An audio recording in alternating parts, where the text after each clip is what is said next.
What happens to us after we die? Do we cease to exist? Or do we live on? This may be the biggest question that mankind has ever asked. Where do we go when we die? And who is there to greet us?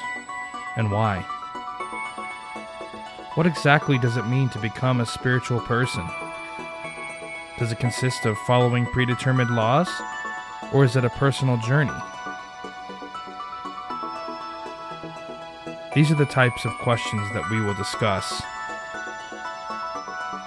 Welcome to the Regression Session.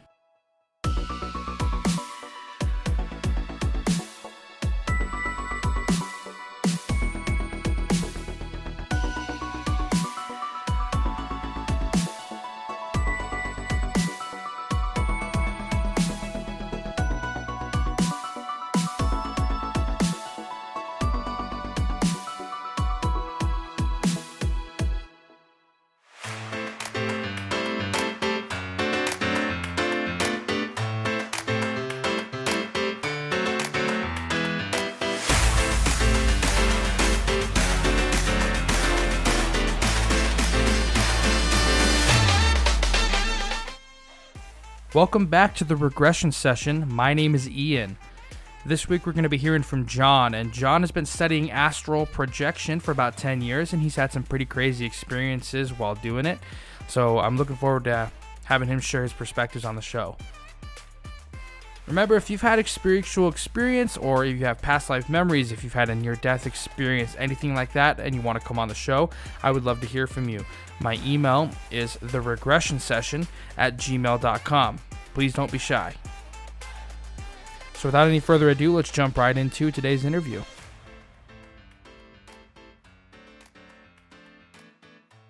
Hey, John, thanks for coming on to the show.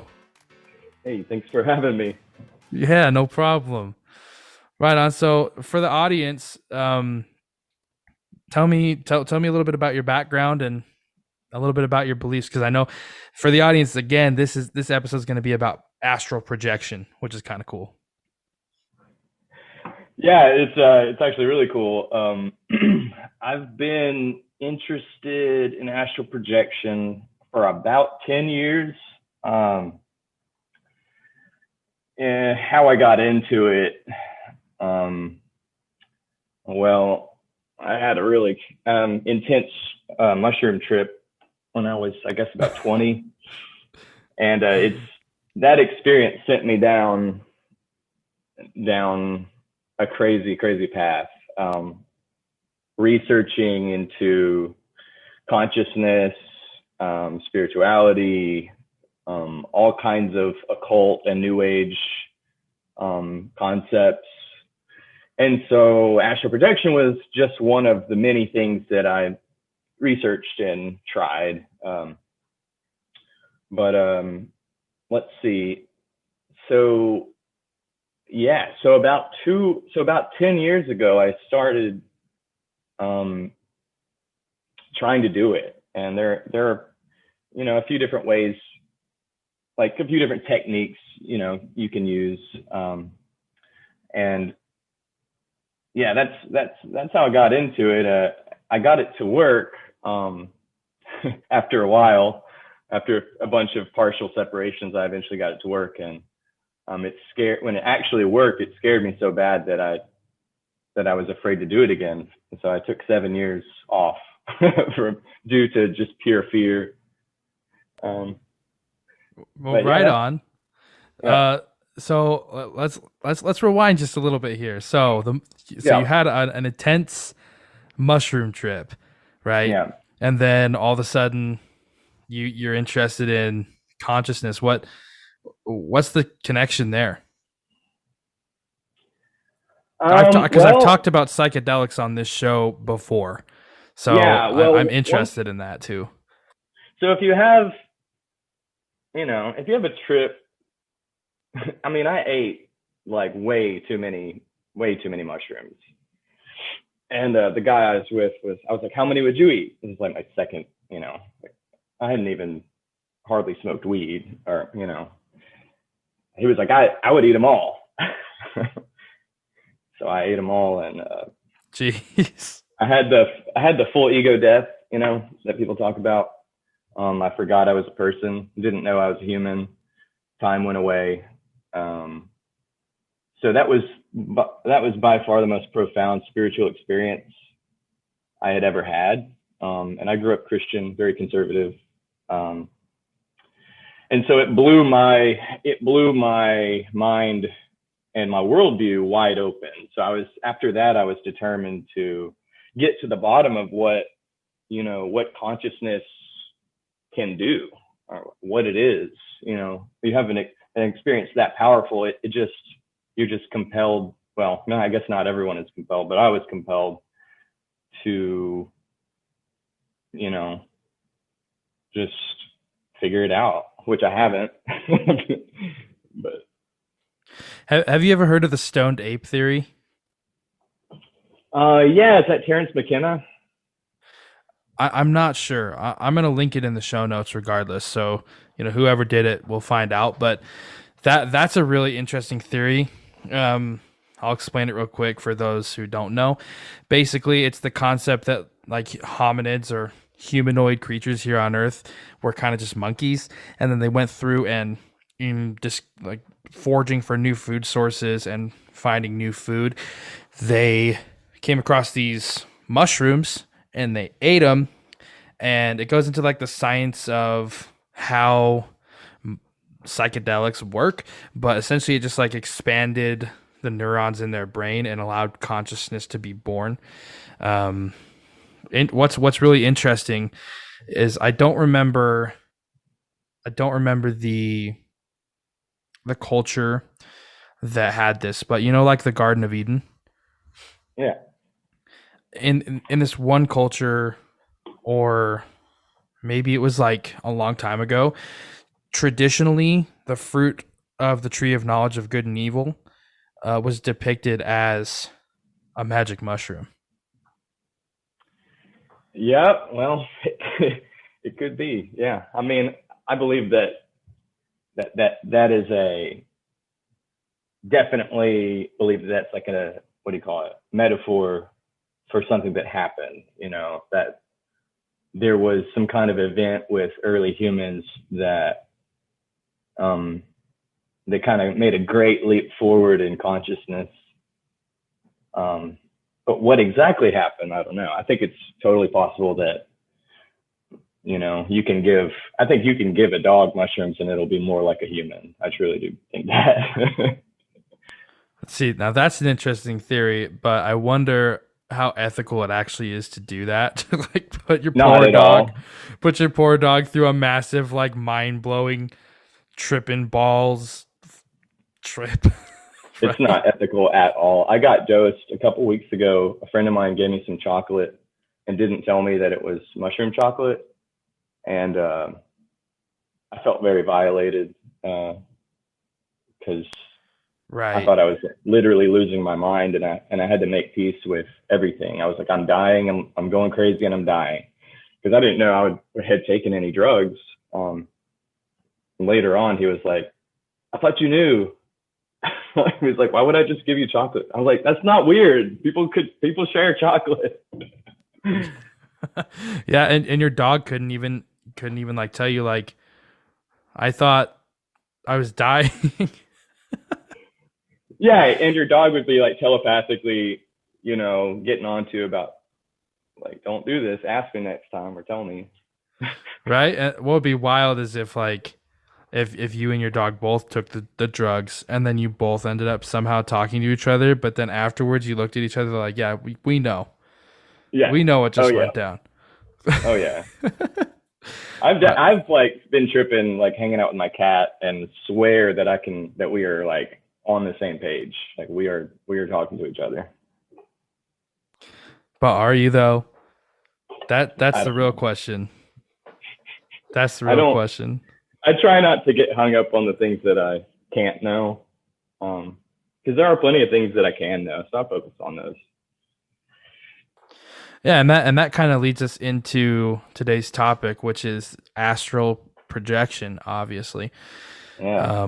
And we don't know like we know about it, but we don't know like a lot about it. So if you don't mind, from your perspective, tell me a little bit about what astral projection is, or we'll just call it AP for short. Yeah, I call it AP because it's kind of wordy. Out of body experience, astral projection.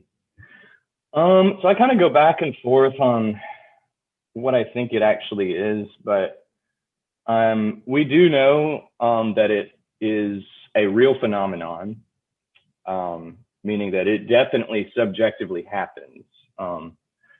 Like I said, I try not to think about in terms of like real or not real objectively, but we know that it's related to dreaming. I think of it right now, I kind of think of it as like advanced lucid dreaming. I think that's a helpful way to think about it, which isn't to downgrade it at all. If anything, I would like people to see dreams and lucid dreams upgraded into a more important or a more real experience. Like the dream world, I believe the dream world is real in its own right. It's not a physical world. It's not physically real, but it is a sort of dimension where things are really happening, spiritually happening. And the most important part about it is that it subjectively is real. Well, we define real, like Morpheus says, by what our senses are telling us. So what is it? It's a very fancy dreaming is what I would call it. That kind of relates to there's like a debate in this world, right? In this kind of a space of the spiritualist, past lives, astral projection kind of field of it's like materialist versus non-materialist, right? So does your consciousness come from your brain, or does your brain filter your consciousness, basically? So like you were saying, who's to say that your dream world isn't real? Sometimes, not all the time. Yeah, and like we were talking about, like I think it's important to really define what we mean by real. It's not material, so it's not real in the sense of it doesn't follow the same rules as the material world. So if that's how you want to define real, then no, it's not real. But it's a real experience. That's really what it comes down to. Yeah, and I'm really not here to try to convince anyone that it's real. I'm not interested in that. People are very stubborn. Most people I've found, they don't want to hear it. They don't want to, because they've already made up their minds stubbornly that it's too crazy to be real, or I don't want to be associated with this Looney Tune idea. Until, if you have the experience, then that's all you want to talk about. It's very lonely and isolating to have, to want to, it's like I'm very passionate about this, and, I don't really know that many people who will listen to me rant about it. But hopefully my passion is one indicator of that it's a real experience, Yeah, and that's all that really matters to me, is that it's a real experience.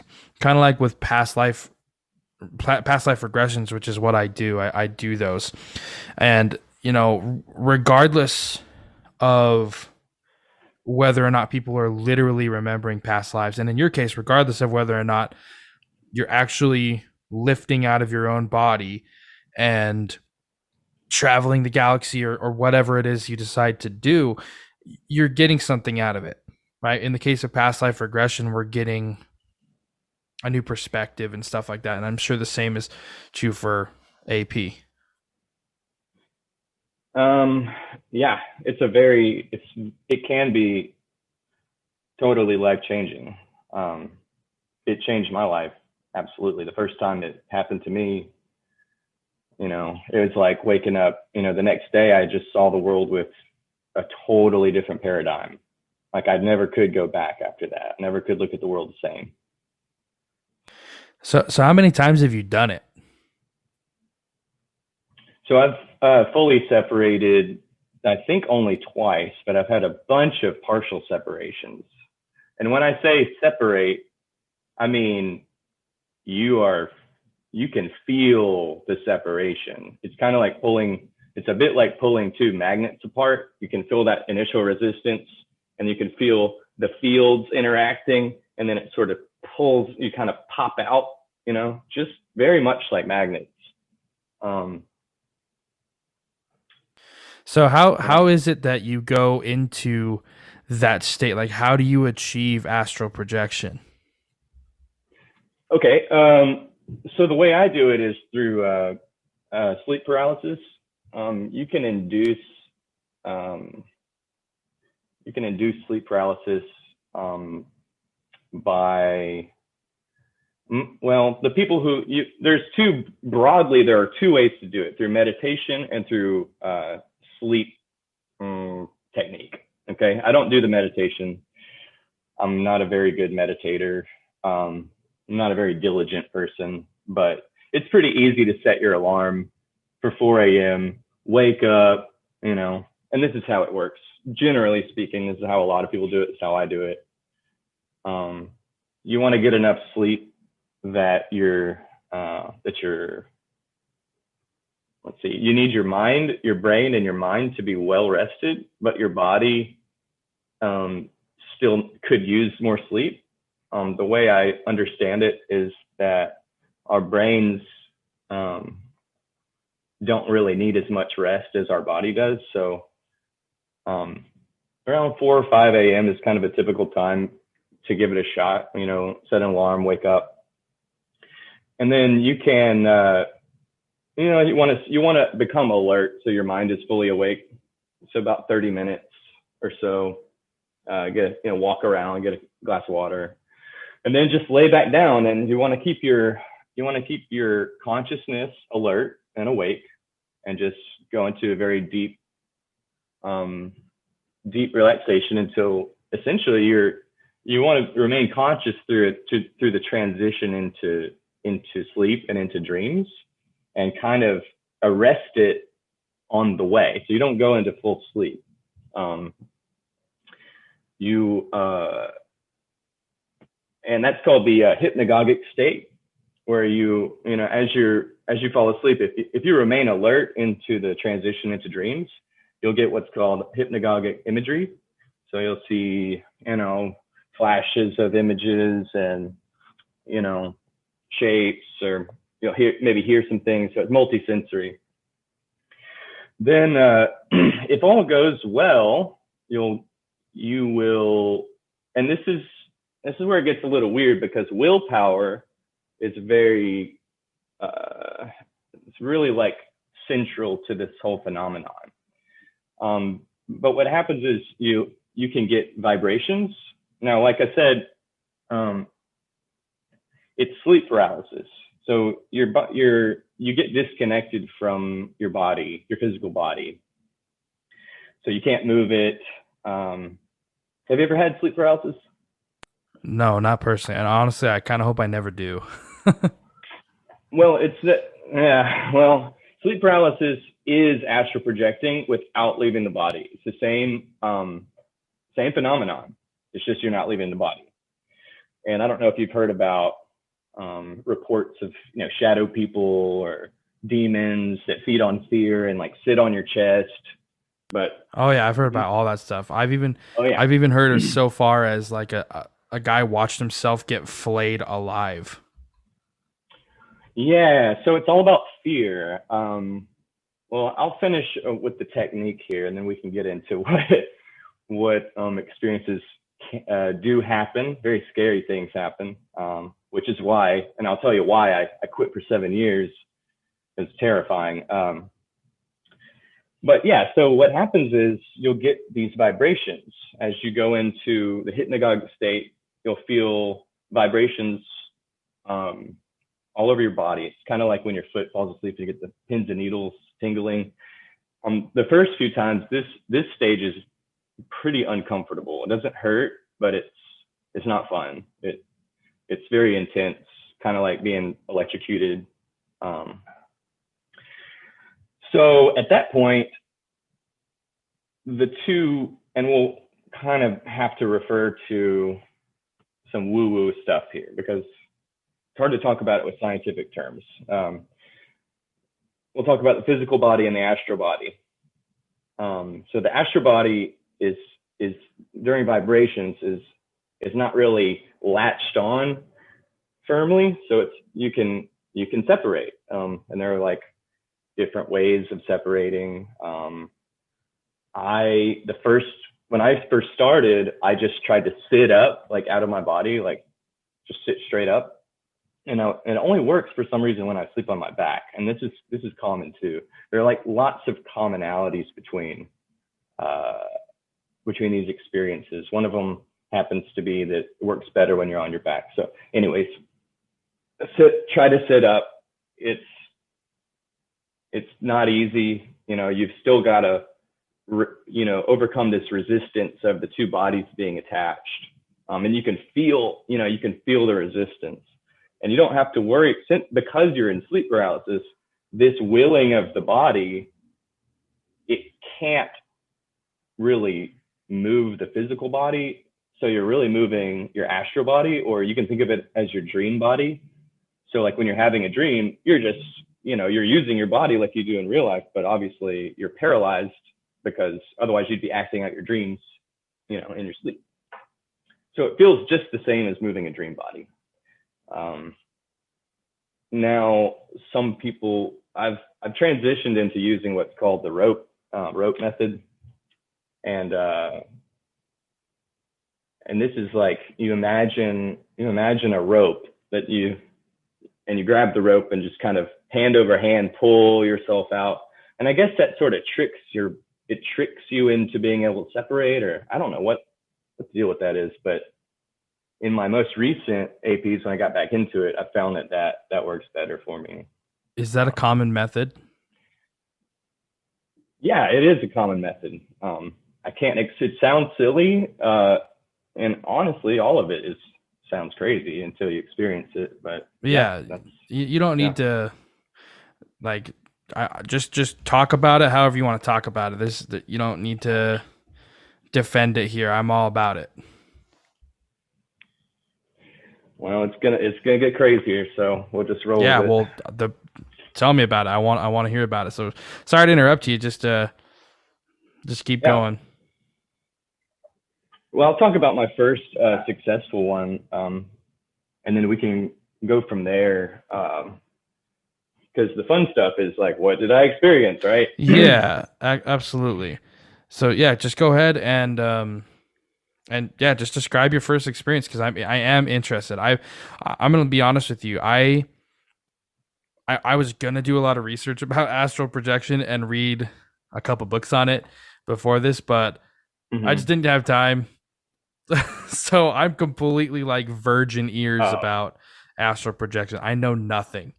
So lay it on me. I'm ready for it. That works. I could talk for hours and hours about it because I'm so pent up. Nobody. I want to hear it, man. Lay it on me. Cool. Yeah. So the first time I got any kind of separation to work, I sat up and in my bed, and I can see everything in the room. The room looks pretty much the same. And at night, and it was about early morning, but in my experience, it was I immediately was like, holy shit, it works, it's real, and so I'm freaking out, and I'm sitting up, and my legs are still in my body, and it's like this dark hazy bluish glow in the room, kind of like not black and white, but I guess bluish black and white. And I could feel, I was totally alert. I saw everything. I knew I had separated. And then, about 10 seconds later, I snapped back into my body and was like, what I can't believe it's real. It is so real. And now I didn't fully separate. I didn't have any crazy experiences, except that I definitely separated from my body. So that gave me a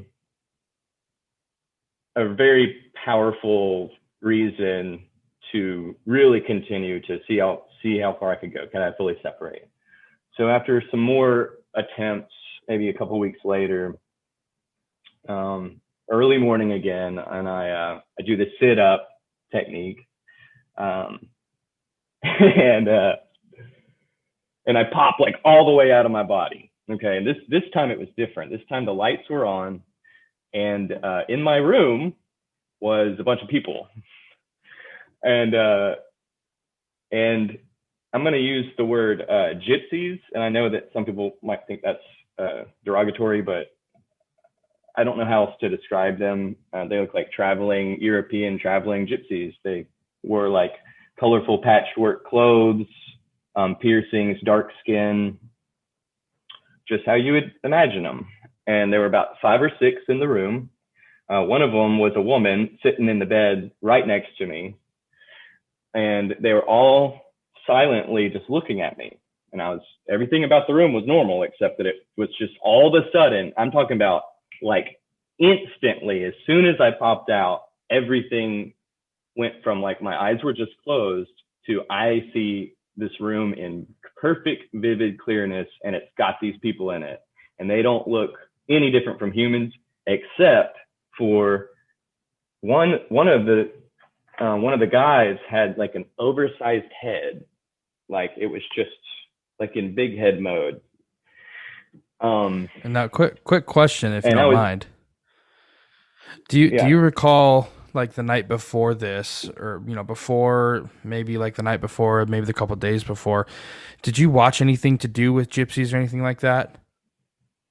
Not that I'm aware of. Did you read anything? Did you think about gypsies or anything? Was it like in the back of your mind or anything like that? No. So it just came out of nowhere then. Yeah, absolutely. Okay. Yeah.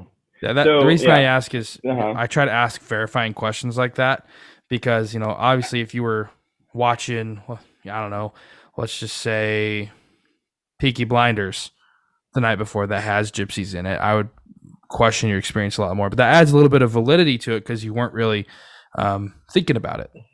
So sorry to interrupt you. Continue. Sure. No, it's fine. And also, it's just so specific. It's so specific and detailed and random. It's just random.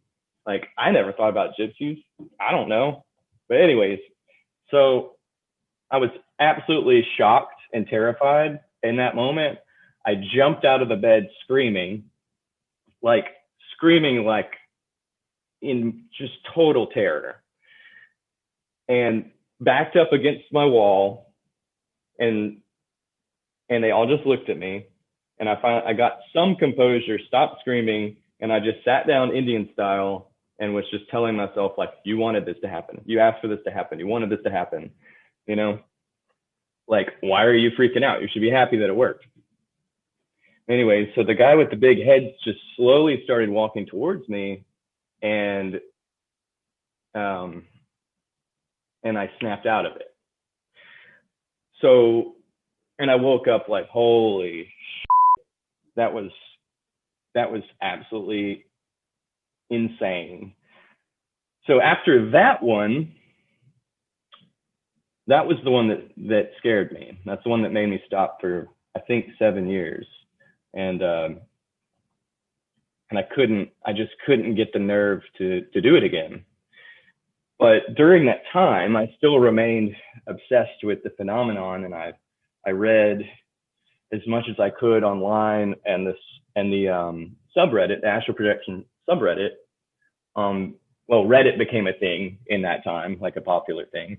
And so these communities popped up, and I eventually stumbled into the community, which was extremely helpful to become grounded and overcome my fear. And I read Robert Monroe's books, which let me, if you don't mind, do you want to hear about Robert Monroe? He's extremely important in like astral projection. Yeah, sure. Whatever is relevant to you. Well, I'll briefly talk about him. So, this guy wrote 3 books chronicling his own experiments with astral projection. If you read them, it goes completely bonkers by the end of it. He's like hanging out with aliens, and it's extremely bizarre. But the way he wrote about it just made me comfortable to know that I wouldn't be hurt. Maybe it's gonna be shocking, it could be scary, but this guy who was very, very a rational, sort of scientific minded person went through all these trial ordeals, and and seeing all the community on Reddit and talking to a lot of people, eventually I wanted to try it. I wanted to give it a shot again. Now you'll hear reports with sleep paralysis and astral projection about these fear demons. This is the worst part. This is the scariest part. They say that, with astral travel, you have different levels, like astral planes, lower astral planes, and higher astral planes. Okay, so these lower level entities, they feed off fear. They want to scare you. They'll create a form that's terrifying, and they'll mess with people, harass people. And that's a very real phenomenon. I've personally met several people who have had it happen, and that's what I think the gypsies were. I think that entities, they are drawn, they're signaled. I think they can tell when people are close. They can tell when people are gonna possibly astral project. I think they can tell. I don't know, but they linger around and they wait, is what I think. So, do you? It sounds like you look at these figures or these forms as not part of your own mind. You look at them as real entities. Yeah, pretty much. Yeah. But there's That's no way. Interesting. Okay, we'll circle back to this because I want to talk about this. But continue with your story. Sorry if I interrupt you every now and then. I like asking Please feel these free kinds to of interrupt. questions. Yeah, I have to speak in a very rambling way, so I'll get off track all the time. So I'll talk about when I got back into it. I went full steam ahead and was determined, and I was trying almost every night, which is difficult for me because I like to partake and drink. And so these things are terrible for dream work. You can't smoke weed and drink all the time and expect to have successful spiritual dreams. So that's how much it meant to me that I was like, I was making time. I was really trying, and sure enough, I had the big one. Now this is my second experience, and last one so far. And this was about 6 months ago. Same sort of technique. I was had woken up about 4 a.m. and but this time I had decided I felt the vibrations calm, which is common. Just because you get the vibrations doesn't mean it's going to be a successful attempt, but it's a good sign. So got the vibrations, and I decided to try the rope method. That's the first time I tried that, and I felt, now, like I said, you can feel your arms separate. So I separated my arms, which for some reason are easier to get out, and I imagined the rope, and I kind of kept going hand over hand, and weirdly I could feel the rope, and I could feel it working. So I was kind of pulling, and I was sitting up, and but I was still blind, which was again different, because the first two I could see immediately, but at first I was totally blind. And I pulled out and I kind of like hopped out, but I couldn't see anything, but I could feel the floor. So I knew I was in my room because I could feel the floor. And let me tell you, it feels like a physical body. The only difference is there are no like those little aches and pains. You really don't feel gravity. You just feel really good. Like how a body, like I guess when you're a kid, you know, just everything is just, you're just like there. You don't have any of these like adult, you know, sensation. Oh, like I slept wrong for 5 minutes last night and now I can't walk. Yeah. So anyways, so in the 7 years that I had, you know, taken the break, I had all kinds of strategies loaded up. One of them is to fly up into the air and get as far away from the lower astral planes as possible. If you linger around your body, you'll be more likely to get sucked back in. So that's what I did. I just kind of charged up with my willpower and blasted off straight up in as high as I could, still blind. Okay, this is where a lot happened. A lot happened after this, and I don't know the order, but when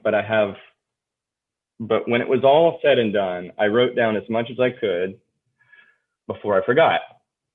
It's not as bad as a dream where, you know, when you wake up from a dream and it slips through your fingers, you're like, I can remember everything. And then 2 seconds later, you're like, I kind of remember something about it. It's kind of like that, but not quite as bad. So I'm going to tell you a few of the experiences I had, in no particular order. But the first one that I'll talk about is going into space. Now, when you travel, you just sort of will where you want to go. And then you black out and your vision will come in. With the senses, with the sensory information, like you're getting all 5 senses, if not more. You can see, you can feel the sense of touch, you can hear. I don't remember smelling, but anyway, so I decided I want to go see the Earth from space.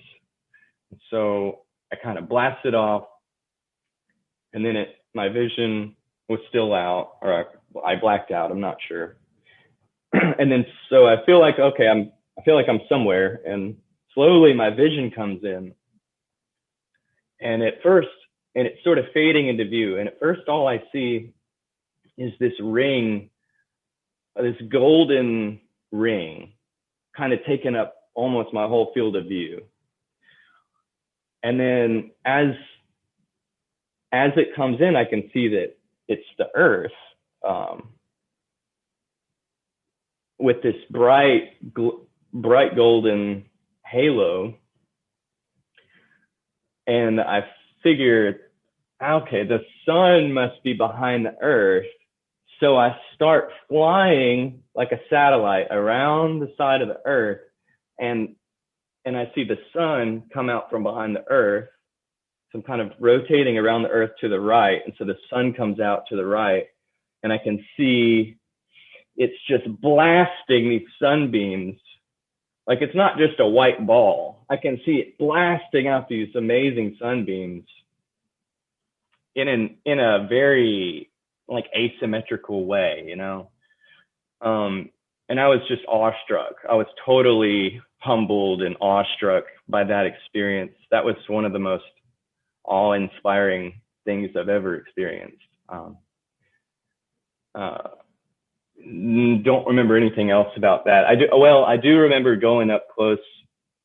I mean, I just looked at the sun and the Earth for a minute, just like couldn't believe what I was seeing. And I had this intense feeling of joy and gratitude in the moment, like, and all these years of it finally paying off, all the hard work and overcoming the fear.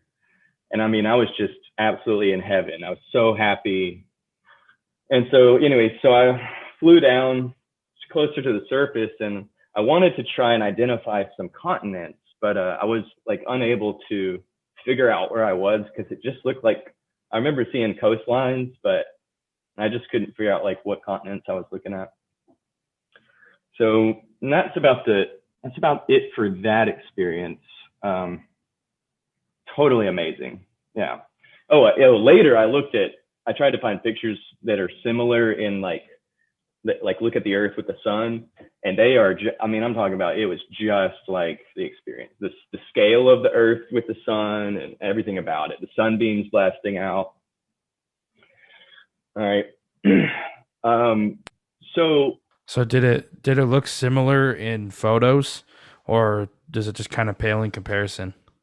Well, it looked similar, but for sure it paled in comparison. Although me seeing the photos totally verified to myself that, it's real enough. Something real happened, because I didn't know that that's what the sun looked like. I didn't know that it shot out sunbeams like I don't know if you can picture it, but I just didn't know that happened. Like, I thought it would just be like a white ball, I guess, that I wouldn't be able to look at because it's too bright. But astral vision is obviously your eyes can't burn.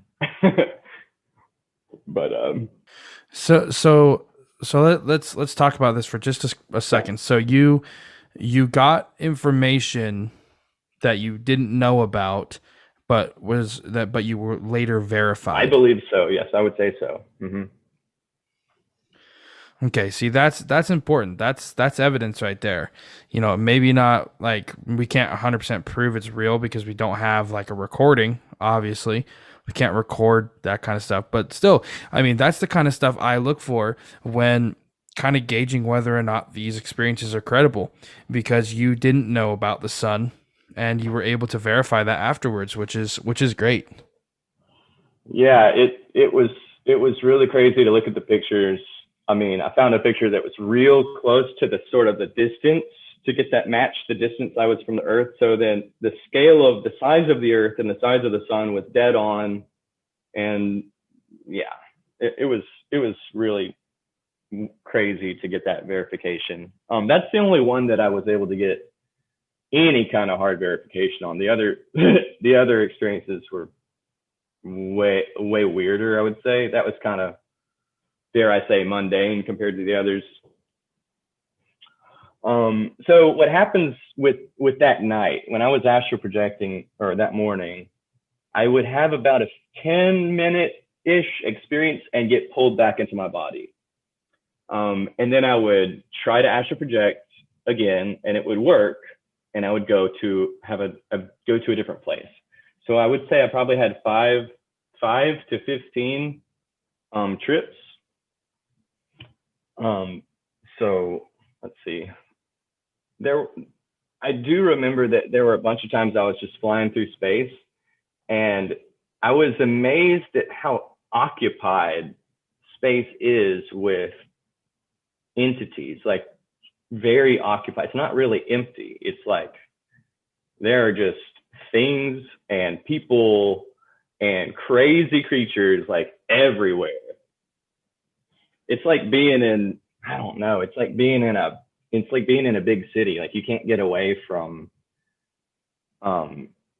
people. And so I'll just say people, but there are a lot of different entities. One of them was, I remember I was flying through space, I didn't know what to do. Like, you're just out in space. Like, what am I going to do? I guess I'll just keep flying around. No idea where or what kind of astral plane I was on, but I remember this one creature that was sort of pestering me. And it was like made up of these geometrical shapes that weren't connected. Like, altogether it was one being, but it was made of these disjointed, like, like a clump of geometrical shapes, and it was like bothering me. And I told it to, I commanded it to leave me alone, which is, again, one of these things you learn if you get into this enough. You have to use your willpower, and you have to be confident and firm with things that bother you, and typically they'll just leave you alone. So I told it to F off, and it did. I just got bad vibes from that thing. Another time, this one's weird. I was in like I don't remember how I got there, but I had found myself in a futuristic city at night, like you could see I have to pretty much go on my notes because, like I said, it's kind of hard to remember, especially now it's been a few months. So it was like there were like I was on the edge of this futuristic night city, like cyberpunk kind of. And in the air, you could see these lines, like traffic lanes of flying vehicles going to and from the city. And I was on the edge of town. Like it was just a town. It was a city, not a town. It was a big city, like with skyscrapers and buildings, and it just looked like a futuristic alien city, basically. And I remember arriving, I flew down and I stayed on the edge of the city because I, was cautious to just bust up in there. And these like cops came up to me, like police officers of this world.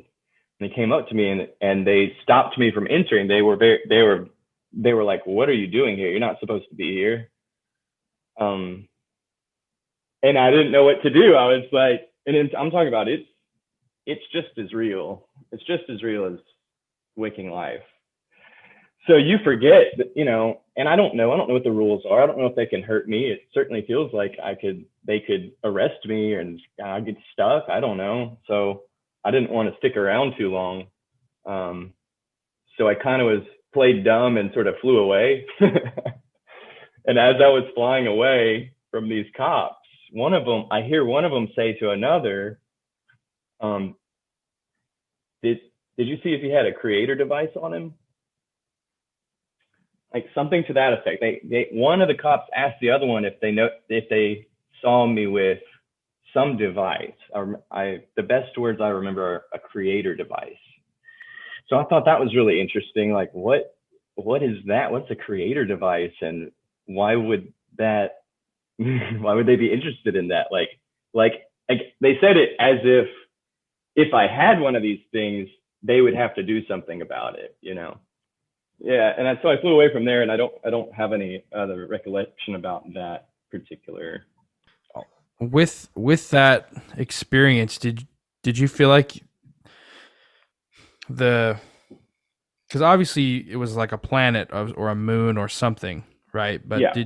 Did you get the sense that it was like a recreation of Earth in your head, or did it look different from Earth? It looked like future Earth.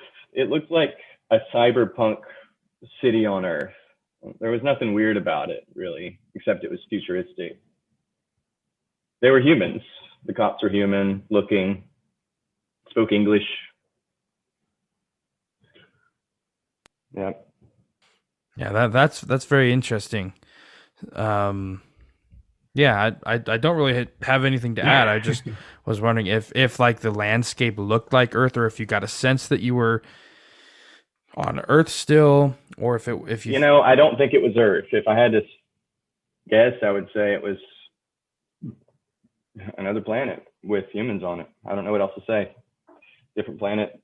Could have been a different time. Could be a different dimension. Yeah. Another experience was I found myself in, I can only say is a small spaceship with these other, I don't know, people.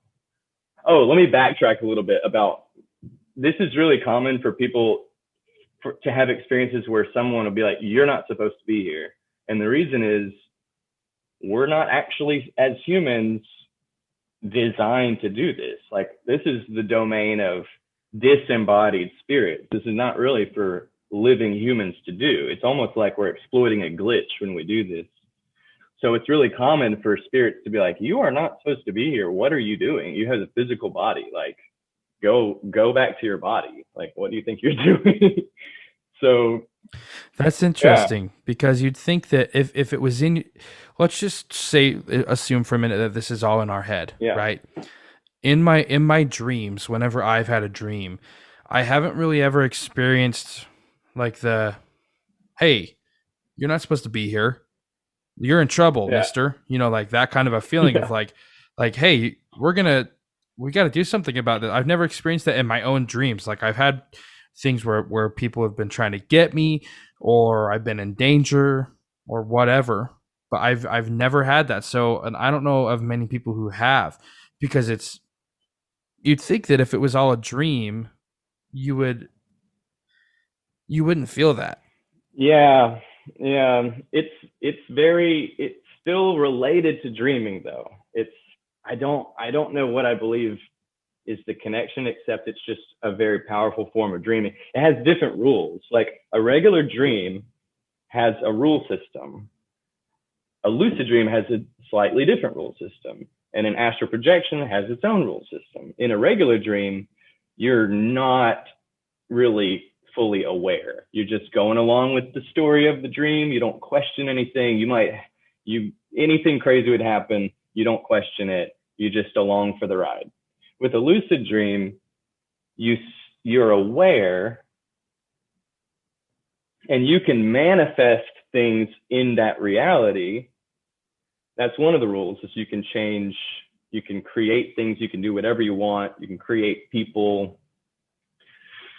But another rule of lucid dreaming is that you have to fight for awareness, or else you can get swept away into a regular dream.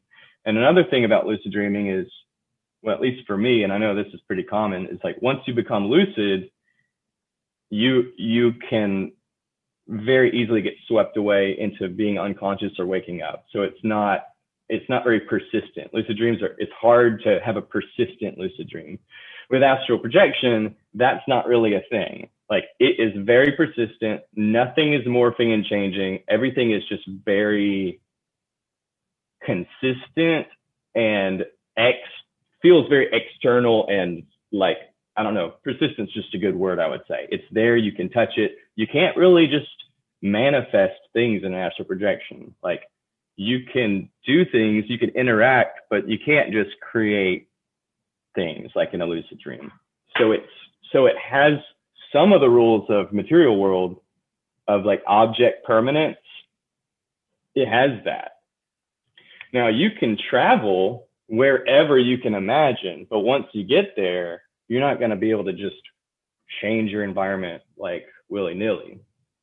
I think of it kind of like, it's kind of like going to different, maybe you can think of it like when you visit someone's Minecraft server. You're just going into their world that they've created, but it takes a lot of work to like change it. So it's there. You're just visiting these realms that exist, that seem to exist outside of you, and you can go there and you can interact with it. Man, I went to back to the spaceship. So this is interesting.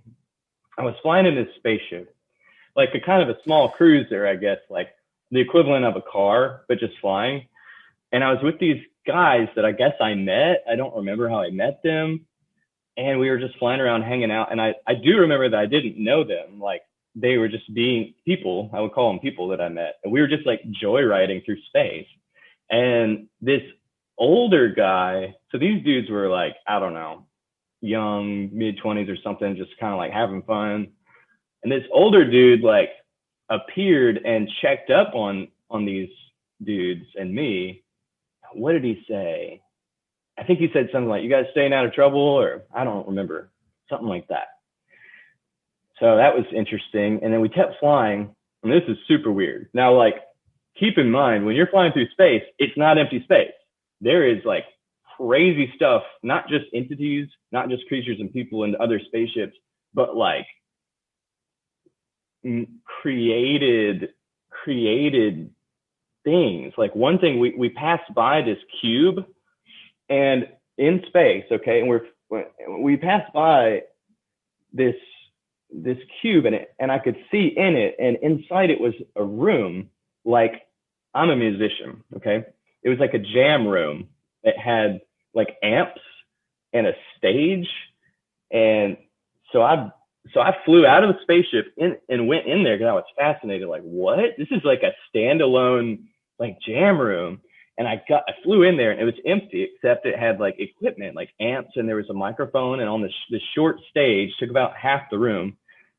There was a mic and a mic stand, and it didn't have many instruments, but it was kind of like a band. It was like an abandoned jam room. So I go in there and I'm walking around now in there. I walk on the stage, I tap on the mic, and it boom, boom, boom. I can hear it coming through the PA. I'm like, what? So I start singing into it. I mean, and it's just responding just like a microphone in a PA system. And it even like it had all of the nuances of like the sound distortion. And I remember I was just started singing a song and they're just having a great time. Yeah, that's all I remember of that experience. But it's stuff like that that's just so random that,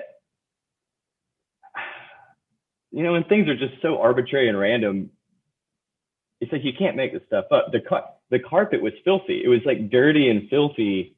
Like the room had been used by like people a lot.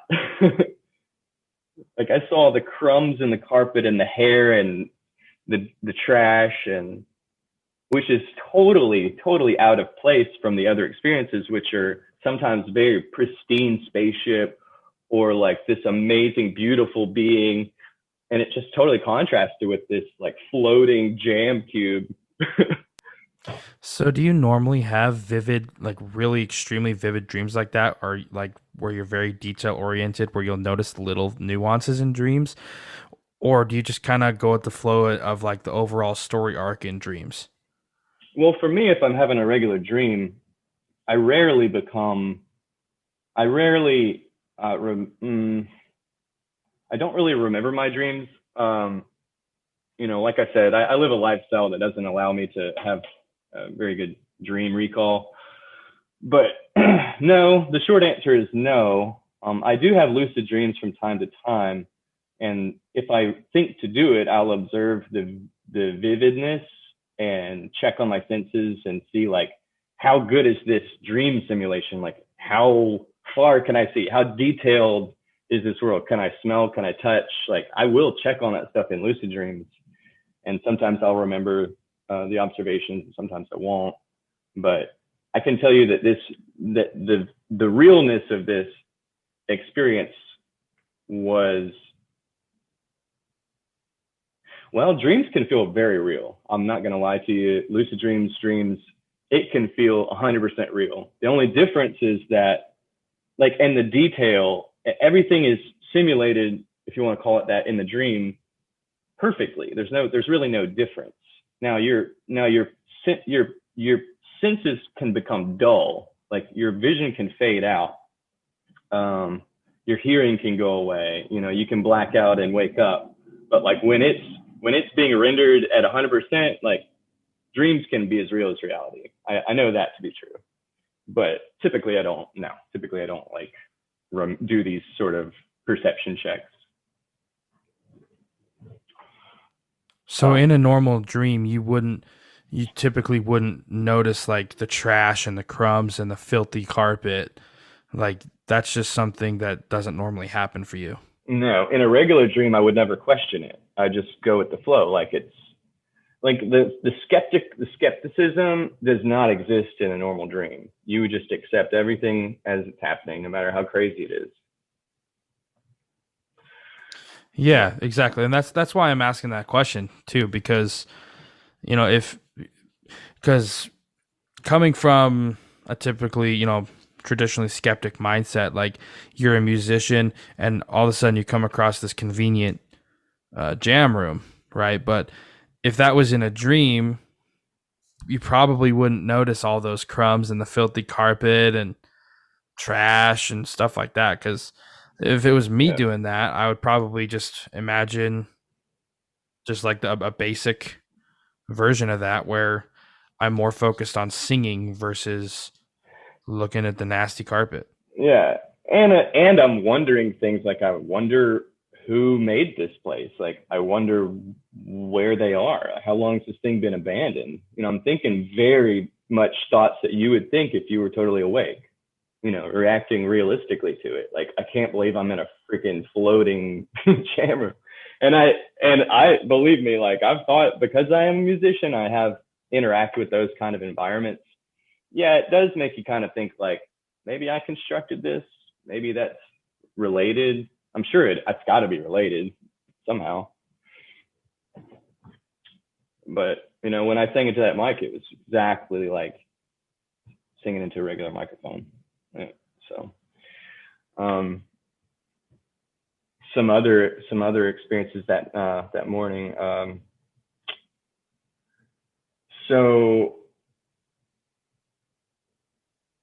oh yeah, the arcades. Okay.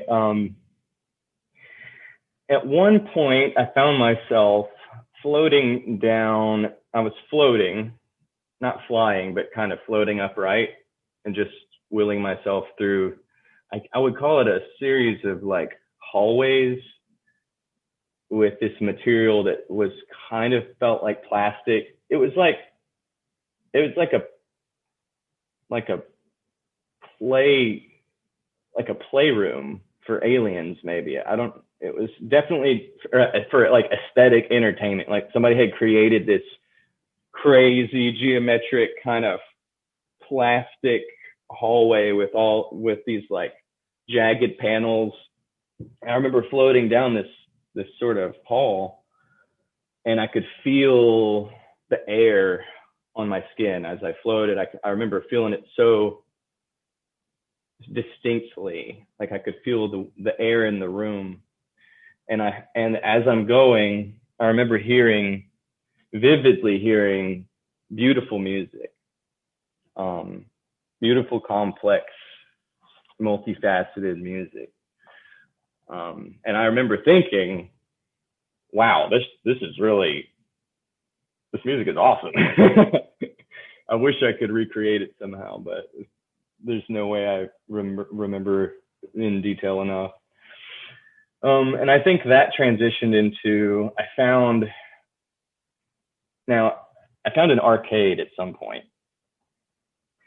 And just to reiterate, throughout all these experiences, what's going through my mind is, I can't believe this is real. I can't believe this is real. I'm not accepting it like in a dream at all. I'm just like, this is crazy that this is happening to me. So I actually did an experiment. I wanted to examine how real these freaking arcade games were. So I was like, wow, I'm in an Astral arcade. So I go up to one of the machines. I just picked one at random, and it has, you know, a controller, like a handheld, like a universal shaped controller, like an Xbox controller or something, like same configuration of buttons. And the game is just running, and it was just like an arcade cabinet. And I'm looking at the game, and it's like, I don't remember if I had to hit start or if there was a menu screen, but I'm playing this game, and it looks like a really cute, like a cute Zelda game is what it looked like to me. Like a little character, cartoony, with like a sword and a shield, and like a typical kind of third person view, a little bit like the angle in like maybe like Diablo or something like that. And I was testing, and I was doing this experiment. I was like, I'm going to try every single button on this controller and see what the moves do. Cause I was like really trying to put it to the test to see like how real is this world I'm in. So I tried every single button on there. It moved exactly like you would think. I put my face, there was like a block button and attack button, and I was fighting enemies, and it just was like playing a game, like absolutely like just learning a new game. It was, I guess it was kind of fun. I didn't really think it was particularly interesting. It was far more interesting that it was happening to me, that this experience was happening to me, I remember I mashed my head right up against the screen and I could see the pixels on the screen. Like I could see the game being projected onto that screen, just like reality. And I actually played another game as well, but I don't remember that one as much. And that's really interesting to me because you'd think that, again, I'm comparing this to dreams, right? You'd think that if you were dreaming and you were making it all up, as soon like the second you started playing that game, in my dream, I can almost guarantee you I would just become the game. Like I would almost be like thrown into the situation of the character that I was playing, and I would just forget that I was playing a game, and I would just become the game. Does that make sense? Yeah, I think you're right. I think that'd be likely to happen. It would morph. Dreams morph into different unrelated things, So I agree with you. Yeah, and that's my first thought. Like when you're saying that you saw the pixels on the screen and you were playing the game and you continued to play the game and then you left that game and went and played another game, but it was really detailed. So that's really interesting. Yeah, and I remember through each of these experiences, I was so anxious to explore as much as I could because I didn't know how long it would last. For all I knew, every moment was my last moment so I was really trying to take advantage. Every time I left my body, I was like, oh my God, it worked again. So now I got to try this other thing that I've been thinking about for 7 years. So I was trying as many different things as I could do, as many different types of experiences, types of tricks. There are like tons of tricks. Like if you get deep into this, there's just a whole lot of, like I said, rules. There are like things you can do, things that kind of common things that people report doing. Another thing that happened was I was like, well, I want to have sex with something. So this is common with lucid dreams too. So I just willed that to happen. Okay, I don't remember where I was, but this being like floated up to me, and it was like this perfectly beautiful androgynous humanoid being, and it floated up to me and looked at me with really pure adoration, is what I would call it. And I lost all sexual desire at that time, and I just like held it. Like I just hugged this being and felt just this really intense comfort and love being with this thing. That's that experience. So take that for what you will. Yeah, that's interesting too. I'm not going to touch this one for I try to keep things clean, but maybe I'll talk to you about it after. I figured you'll cut it out if you have to, but it was very interesting. It was a powerful experience. That was another awe-inspiring experience, like looking at the earth, like feeling the love coming from this creature entity was really amazing. What else? So, man, a ton of stuff happened. Okay, so one of the things that I've read and heard reported is time travel. So one of the astral projectors that I follow on YouTube, which by the way is the channel is called Astral Club. I would highly recommend it to anyone who's interested in astral projection. Just the most fantastic. So even if you don't believe it's real, the stories are just so neat. It's so amazing. So this guy, Rick, he time travels, and in an astral projection, there is a very specific type of time dilation that happens when you do this. And he says that, yeah, you have to practice a lot to make this work. But I figured I'd give it a shot anyways. So for some reason, okay, we talked a little bit about VR. Well, I played this VR game called Echo Arena. I don't know if you've heard of it. It's like 0G Ultimate Frisbee, kind of. It's an esport, really fun game. Yeah, never heard of it. So, yeah, this is going to be really difficult to picture, but for some odd reason, I decided I wanted to go, I think I said 7 years into the future to see, I don't know why I wanted to do this, to see what that game would be like in the future. I guess I just picked something random. I don't know what I was thinking. So I did the technique that Rick talks about to travel into the future. I got sirens. And I feel myself, the vibrations like charge up. I can feel the vibrations as I'm charging up to blast off into the future. And again, this is all just purely willpower. Like there's no other technique with this except just will yourself there. So, all right. So, so then I black out and then my vision comes in and I'm in the game. I'm in the VR game and I'm floating around just like I'm playing the game.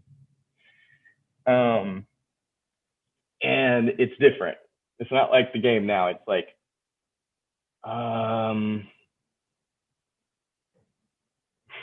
like a lobby. I don't know if this is going to make sense to anyone who doesn't play this, but I'll just say it anyways. So in the game there, we have these robot bodies, I guess avatars, but everyone pretty much looks the same. Humanoid robots floating around, flying around, passing the disc, making shots and stuff. But I was in the lobby. So I saw some people which look like robots, but they're players from like all over the world. Now this is in real life. It's a multiplayer online game. So you can talk to people, you float around, you play the game, you interact. But normally the heads are just generic like robot heads. But in this version of the game, the player's face, the real player's face, was superimposed onto the robot face so that it was projected in there, not just like a face in a mask, but like it had this, like a screen projection lines, like the projection effect where like the scan lines in an imperfect display monitor or like an 80s computer monitor where you can kind of see the scan lines. It was like projected so I could see all these different human players' faces projected in their helmets. And I was like, wow, that makes a lot of sense, because in the future you could do that because they're already developing face scanning. Well, I don't know if they're doing this, but it's sort of on, it's totally something I bet they're going to do. I even made a post on it's called Echo Arena, on the Echo Arena subreddit. I even made a post about this, and of course they treated me like I was crazy, but some people were like, wow, yeah, that they probably will do something like that in the future. So I'll leave that one. Yeah, if that happens in 7 years, that'll be pretty mind-blowing, huh? Yeah, it will. And that's part of the reason why I made that post. I was like, I gotta mark this so that people will know, if it comes true, people will know that I saw the future. But interestingly enough, Mark Zuckerberg fell in love with that game, and he bought it. He bought Oculus because he liked that game so much. And what's happening right now is Facebook I don't know if you've heard this story. It's a brand new news story, and he's turning Facebook into a what's called a metaverse. So a VR universe, kind of like VR chat, but bigger. So Facebook is going to expand into like Ready Player One. Have you seen that? The Oasis in that movie? Yeah. Just like that. He wants to build an oasis, but he wants to expand Facebook into that world, which really feels a lot like where I was at. I was like in a lobby, like a generic sort of a VR social media lobby. I don't know how else to explain it, but the point of all that is to say that it looks like it's going in that direction. Like what he's doing with Oculus, it looks like it is going in that direction. So I'm interested to see what happens with that. Well, you heard it here first, folks. We'll see. We're moving into a virtual world. It's gonna become like anime, like the VR full dives or whatever. Like I actually hope that happens. Honestly, I would be all over that. it was really cool. I'm gonna pull up my notes here and see if I left anything out. Like, so much happened during this. Yeah, that's great, man. Well, thank you very much if for I was coming in on that my position, show. I really appreciate you I talking would about have this with traveled me. back and looked at dinosaurs. To be honest with you, that's what I would do. Yeah, yeah, we think of these things after the fact. I don't know. Yeah, I question some of the decisions I made, like some of the things I tried to do. I'm like, what was I thinking? But I was like kind of borderline panicking because I was like, I gotta do stuff before this is all over. I don't know how many more years I'm gonna have to wait before the next chance, you know? Yeah, I definitely understand that. So, is there anything else that kind of happened during that experience, or not that specific one, but just the overall experience that you'd like to share? Well, I'm trying to pull up my notes to see if I left anything big out. Keep in mind, like, this is just the stuff I could remember. I mean, so much happened. There's no way I can tell you everything that happened. It was just It was just really full of. So one of the questions I actually had was I had prepared because I prepared a few questions, right? Was Okay. Can you interact with others in the astral or in the astral planes? And you did answer that question, but with dreams, what's the best way to ask this question? So at least when I'm in a dream, the replies and the communication with people just kind of like, it's a lot of the time it's just kind of nonsensical. Yeah. It like, you'll try to like carry on a conversation and someone will say, I don't know, something random, and you just look at them like, what? And then you just forget that happened and you just go along with it. When you were in this place, did the communication come across really clearly, or did it appear to, or was it kind of nonsensical? Oh no, it's absolutely mundane, like totally normal, boring almost. Because to these other people, this is just you get the impression that this is just normal for them. Of course, it's insane for a human to do it, but for them, it's just another day or whatever. So like when the cops talked to me, they just felt like normal, boring cops, like just doing their normal thing, casual conversation, not even interesting enough to remember, except for them mentioning the creator device. I don't. Let's see. I don't really remember any other conversations specifically, but I can tell you that it's different. I mean, it's like going into someone else's house and it's like meeting people. It's like meeting people in real life. They're like doing something. They're in the middle of some fantastical experience, but to them, they're just like, oh yeah, what's up? This is my name and this is what I'm doing. Who are you?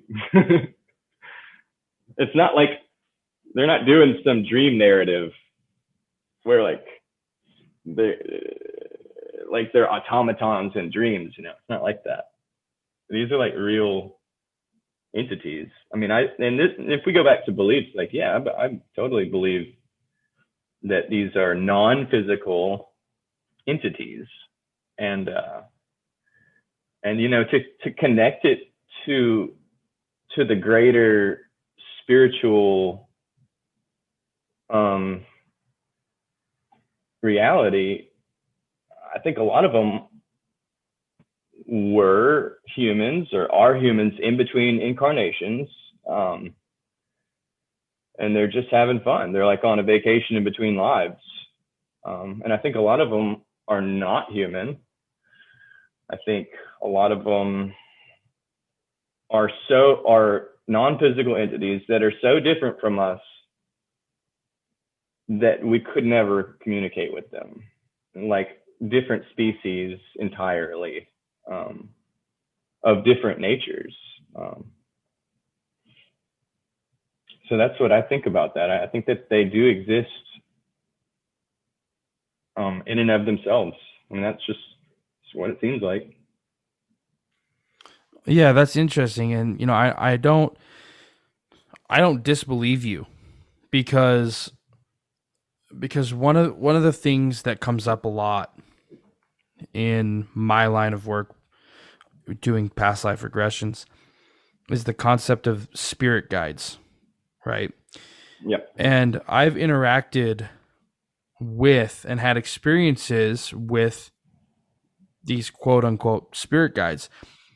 And it's completely separate from interacting with the person that I'm talking to. Like I talked about this in, I think probably in my last couple episodes, because it's really, really interesting to me.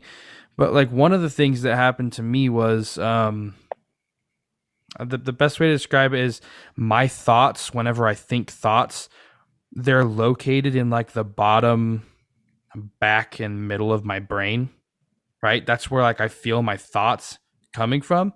It's kind of like the bottom middle, but I just had this like sentence stamped on my, like, it felt like kind of like on my forehead, but like right in the front of my brain.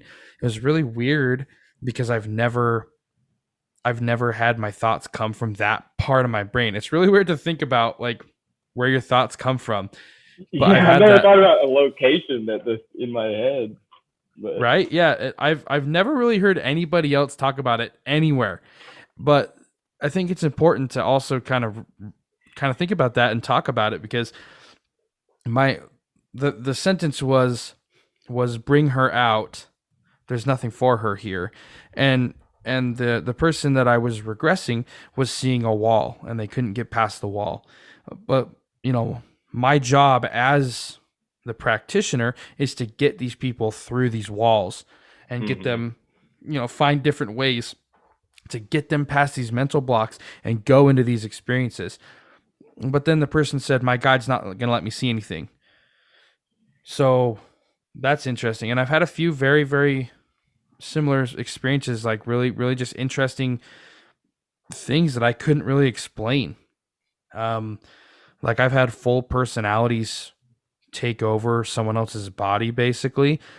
And then it's so weird to explain. It was almost like a little girl claimed to be a ghost, and she came in and she basically inhabited this person's body, and then she almost got in like an argument with the spirit guide.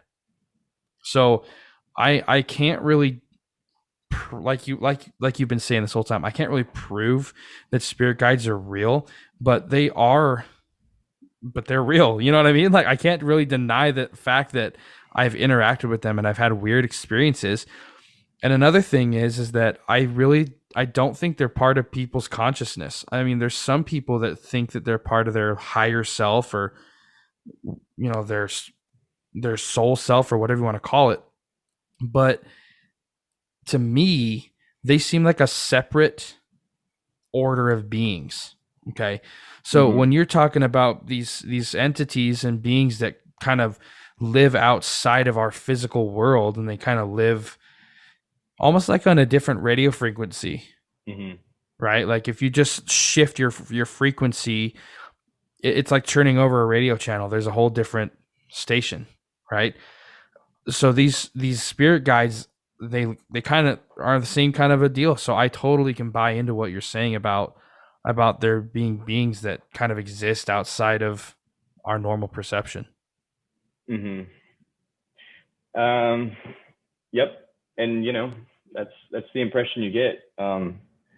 And depending on like what level of the astral plane, you'll get higher vibration entities like that. As we spiritually evolve, like we raise our vibrations and we can access the higher planes where, you've got to be like spiritually evolved to go there in the first place and withstand whatever energies are there. Yeah, I mean, and when you interact with these things on the astral plane, that's just the impression you get, that they're totally, in a way, they're just normal people. They just don't have bodies. Well, the ones that are normal are like super normal. They're not like magical. Some things are, but some things are just like, these are just like people that don't have bodies. They're just out in this astral world, like literally just having fun. But as far as spirit guides, I certainly do believe in spirit guides. I'm not sure. Well, they're in some non-physical dimension of a higher vibration. But man, interacting with them in the astral world, let's just say there are lots of different kind of entities. So I wouldn't be surprised if they inhabit some astral planes. So it's a huge topic. There's the physical plane, astral planes, and then above that there's the mental plane. And that I don't think it really ends, in the, I don't know what you want to call it, the lore, in the lore of astral projection. Yeah, there's just these different levels that you ascend to, as we evolve,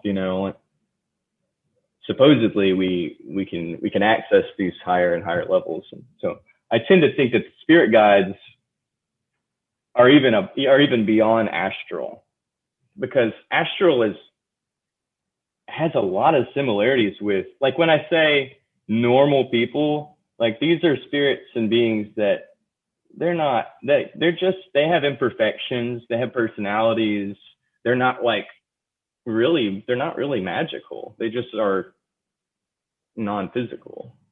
So it's really a relatable world.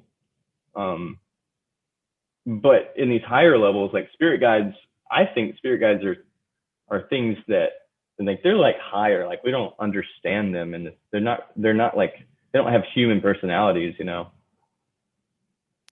I tend to disagree with you there because of some things that have happened that I've experienced. They actually, in my perspective, they do have personalities. They do have very, very human emotions. But also, kind of going back towards the astral projection thing, I've heard of spirit guides being actually involved in astral projection. Like a couple episodes ago, Alia, she said that she has her spirit guides stay and watch her body to make sure that it's okay. Because I told her that in the episode's titled Astral Projection kind of scares me, and it does, because the way the way I described it to Alia was that when you astral project, let's just put aside all notions that it's not real. Let's just pretend like 100% astral projection is what it appears to be. Yeah. When you astral project, you leave your body, right? You're gone for all intents and purposes. Yep. And you leave your body and there's no padlock there, and anything could just come and go balls deep. Yeah, that's a big concern for a lot of people. However, well, we don't know. If a couple things, it's hard to investigate that, because if someone gets possessed and they are not allowed to return, supposedly, I don't know, like, let's take the case of, like, you get possessed. Well, then, first off, no one's like, what would happen? Like, you would have a different personality. Like, people would be like, you would be locked out of your body and something else would be controlling it. So then what, it would just look like a personality disorder or a mental disorder, like this person's acting crazy. So would people even know that they had gotten possessed by an entity and were locked out of their body? Like, that's scary as hell. Yeah, I don't know. I mean, so could it happen? I guess it could happen. People who are very experienced say that yes, it can happen, but it's very, very rare. It's generally pretty much safe. Astral projection is said to be extremely safe. But that's a fear. That's a valid fear. I mean, yeah, you're out of your body. But I've also heard that it's difficult to possess a body in most cases because you have to match like their energy signature. I don't know how they talk about it, but it's not like you can just hop in a body in most cases. And that kind of brings me to my next thing. You know, I don't really like reusing statements and stuff from previous episodes too much. I have a really bad habit of doing it, but that brings up the conversation of like the ethereal cord or the ethereal cable, which is essentially like an umbilical cord almost, like attached to you. Yep. I know that you've probably heard about it, but have you ever seen that or experienced that? No, I haven't. And you don't always, not everybody reports that. But yeah, they call it the silver cord. You'll see it in maybe, like, I would say about 25% of cases. People will talk about seeing it. It's supposed to come out of the back of your head and of your astral head and attached to the navel of the physical body, I believe. And I didn't have that sense. I didn't think to check. I also didn't think to look at my body, because one of the techniques is you want to get away as fast as possible so that you don't get sucked back in. And plus, I was blind. So but when I was out there, no, I didn't experience that. But it also it's not always in every report. I've heard it's very thin, like a very, very thin, wispy, like wire or like a string or cable or like a human hair. Like, it's very thin, blue, silver. Yeah, I don't really know. I don't have any direct experience with that, but yeah, people do talk about it. Yeah, and I was just curious about that. I'll check for that. Yeah, if the next time, whether it's years or months or weeks, yeah, I'll try to remember to check for that. Yeah, and another thought is, you could always like,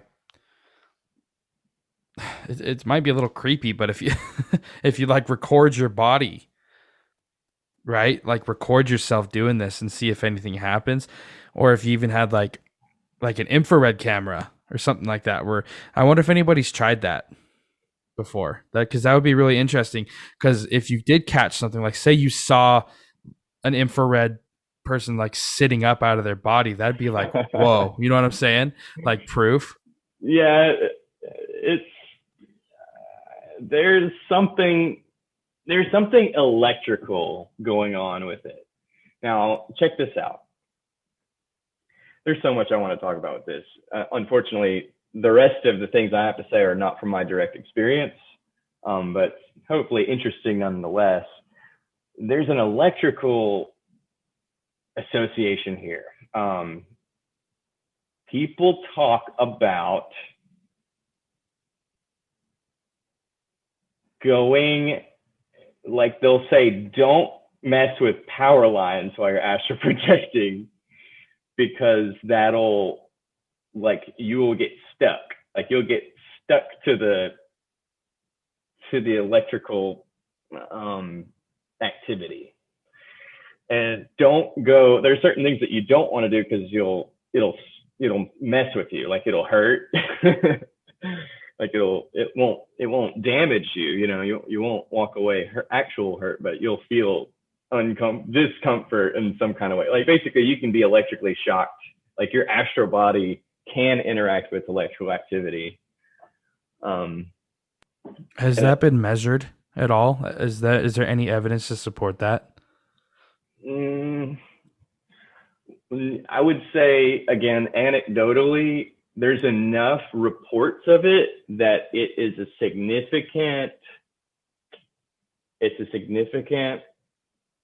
thing, and it's consistently like observable. So in terms of evidence, yeah. What I would like to see is like someone trying to do this and then having equipment measuring all this different stuff, right? So like an EMF meter or something that measures that, and measures these things. Because I think this is really interesting, and I think it's an important thing to talk about in this kind of a world. But if anybody is ever interested in proving that, that would be like the next step. Yeah, I don't know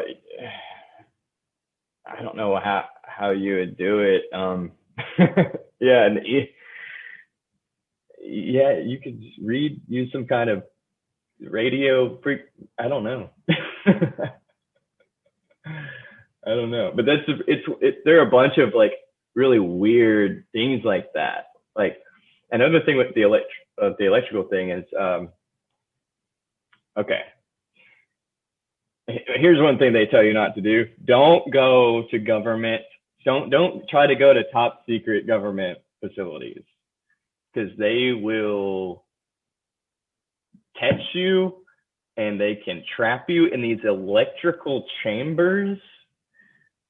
I've heard a lot about if you go to like the White House or Area 51 or something like that, like they have astral guards, like people working for the government, astral projecting, keeping out spies. They're protecting sensitive information, and they will detain you. They will astrally detain you in these like electrical chambers that you can't get out of. Okay, that's wild. That's awesome. Okay. And I believe that. I fully believe that, because the CIA has invested, and I went over this in that same episode before with Alia. The CIA has invested millions and millions of dollars, and that's just what we know about, in investigating psychics and remote viewing, and that's got to include astral projection. But it's crazy that if they do have astral guards and they can detain you like that, that they know about it, which is wild. Oh yeah, they definitely know about it, because it's just common sense. If I know about it, they know about it, and they have people who